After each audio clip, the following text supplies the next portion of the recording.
धोखा मिलल ई हमरे नदानी बा जे करे से लव कइलू ओ करे से परेशानी बा जे करे से लव कइलू ओ करे से परेशानी बा इस सनमी करम तहरो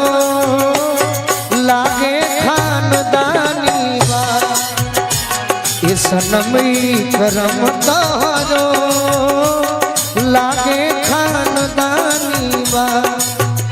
एक और अंतरा भी आज सुना दी। आज तो सदा के पीछे पागल बड़ू सदा के पीछे पागल बड़ू आज तो सदा के पीछे लागल बड़ू आज तो सदा के पीछे लागल बड़ू कहे हमरा के कइले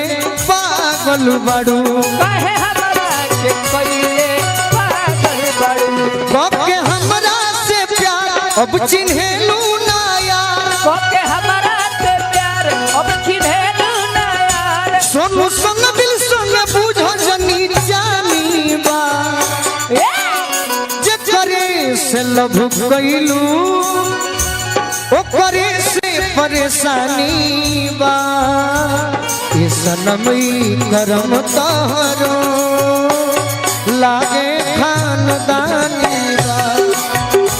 ये सनमी करम तहरो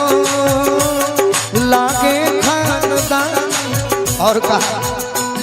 ना तोड़ले बाड़ू जवाना के खाती हो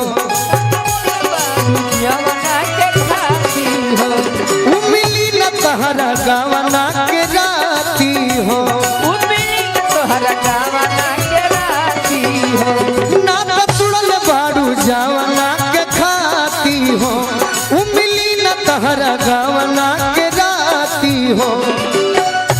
तूरी गोलू के दिल तहरा मिली न मंजी तुम बोलू के दिल तोहरा मिली ना मंजिल यह सोची के मन में हैरानी बा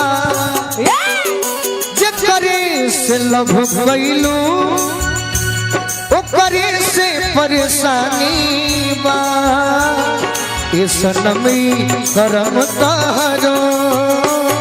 लागे खानदानी बा ये सनमी करम तहरो लागे खानदानी बा ये सनमी करम तहरो लागे खानदानी बा। एकरा के चढ़ाई सभे अच्छा लिख के कि आवे वाला गाना बा नबी एक लाइन कि हम होई राजा तहार अरे प्रिय परा प्रिय परा कि तू तो जान हमर हवा कि तू तो जान हमर हवा तू तो जान हमर हवा हवा अरे जान हमर हवा तू तो जान हमर हवा तू तो जान हमर हवा हम होई राजा तहार हम होई राजा तहार प्रिय परार अरे प्रिय परार तू तो जान हमर हवा हवा जान हमर हवा तू तो जान हमर हवा। बनन भाई चाचा के भी